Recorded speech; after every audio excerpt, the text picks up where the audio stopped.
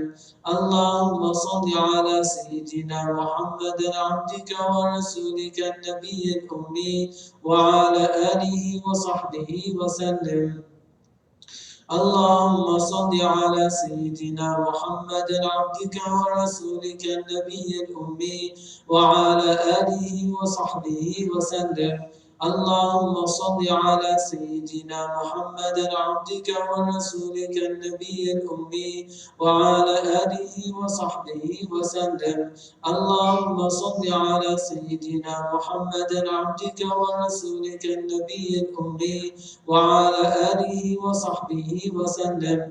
اللهم صل على سيدنا محمد عبدك ورسولك النبي الأمي وعلى آله وصحبه وسلم.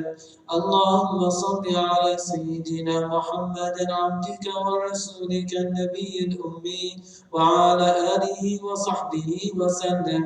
اللهم صل على سيدنا محمد عبدك ورسولك النبي الأمي وعلى آله وصحبه وسلم. اللهم صل على سيدنا محمد عبدك ورسولك النبي الأمي وعلى آله وصحبه وسلم.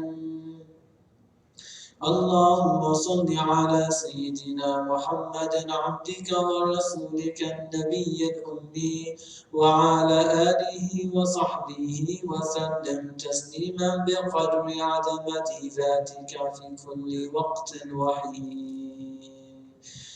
فاعلم أنه لا إله إلا الله. لا إله إلا الله